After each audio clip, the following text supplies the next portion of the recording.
Kemudian contoh yang kedua, kopi. Sekarang kita nyeduh kopi, ini kopi dipindahkan ke termos, namanya air apa itu? Air kopi. Kopi itu dipindahkan ke gelas, namanya air apa itu? Air kopi. Kemudian dipindahkan ke botol, air apa itu? Namanya kopi juga. Itu namanya qaid lazim ataupun air qaid lazim.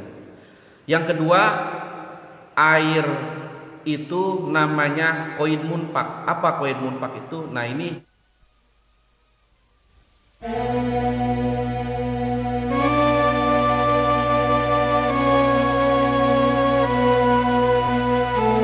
Assalamualaikum warahmatullahi wabarakatuh. Bismillahirrahmanirrahim. Hamdan wa syukranillah, wassalatu wassalamu ala rasulillah, amma ba'du. Saudara yang dirahmati oleh Allah subhanahu wa ta'ala, air itu ada yang dinamakan air lazim, dan air itu ada yang dinamakan air munfak, atau yang jelasnya qaid lazim ataupun qaid munfak. Apa qaid lazim itu? Contohnya seperti air sprit.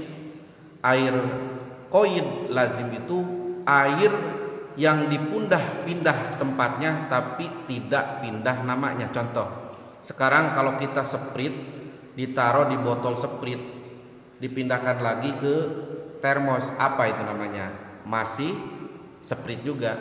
Itu air sprit kita pindahin lagi ke gelas, namanya air sprit juga. Kemudian contoh yang kedua, kopi. Sekarang kita nyeduh kopi, ini kopi dipindahkan ke termos, namanya air apa itu? Air kopi.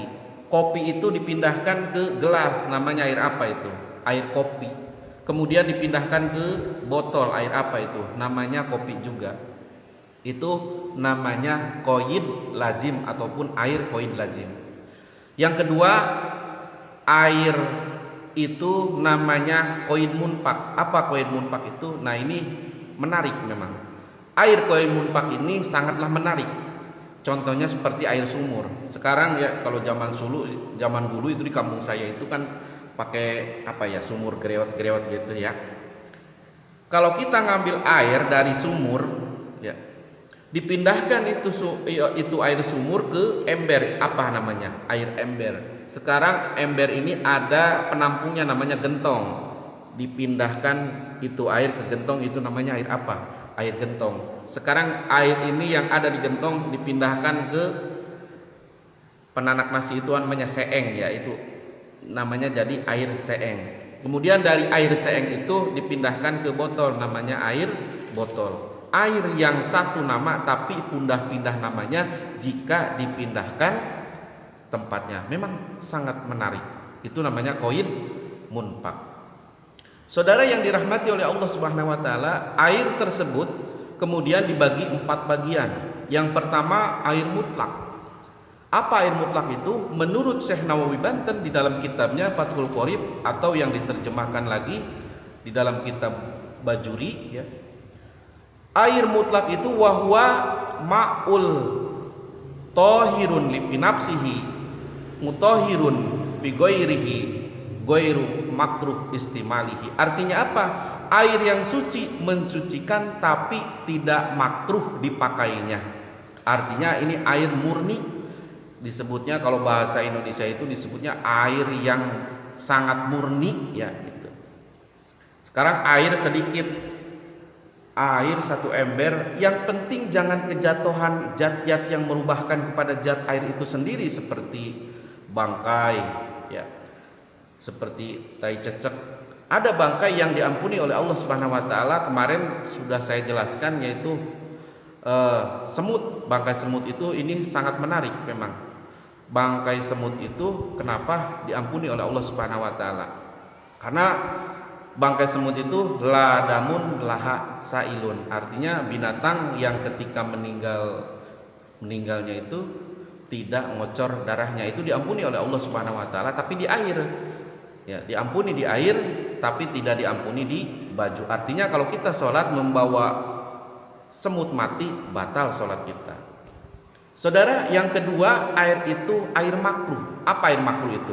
Air makruh adalah air tohirun binafsihi mutahhirun li ghairihi makruh istimalihi. Artinya air yang suci mencucikan boleh dipakai, cuman makruh dipakainya.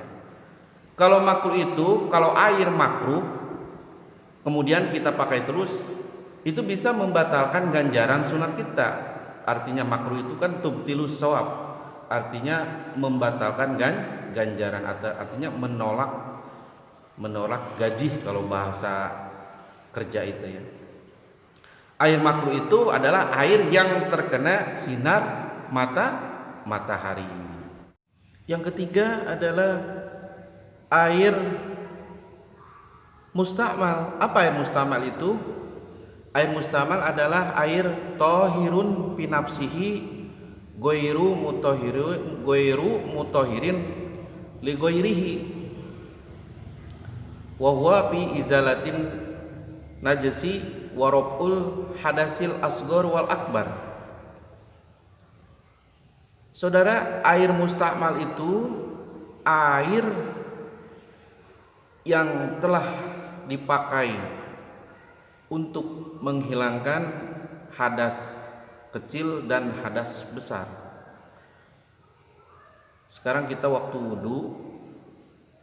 wudunya itu di air ember sedikit, embernya itu tidak ditutup.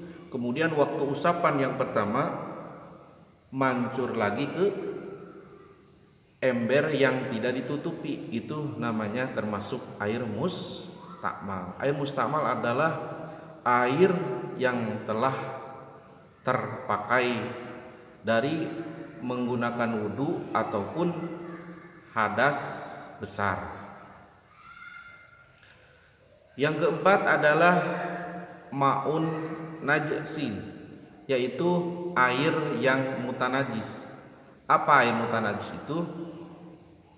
Menurut Syekh Nawawi Banten, air mutanajis itu adalah air yang tidak boleh dipakai untuk minum, tidak boleh dipakai untuk menghilangkan hadas kecil dan hadas besar.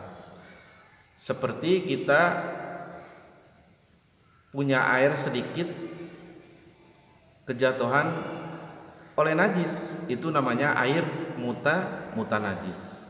Atau kata lain lagi, air mutanajis itu air yang kurang dari 2 kulah kejatuhan bangkai mati oleh Allah Subhanahu wa taala.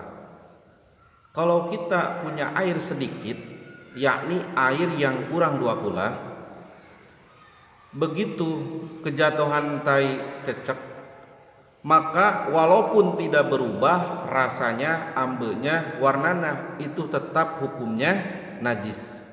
Sekarang bagaimana kalau air 2 kulah? Air 2 kulah itu kejatuhan tai toke ataupun tai cecek. Selama dia tidak berubah rasa, warna, ambe, itu tidak mentak jadi apa-apa. Artinya boleh dipakai wudu, dipakai adus, dipakai minum, itu boleh.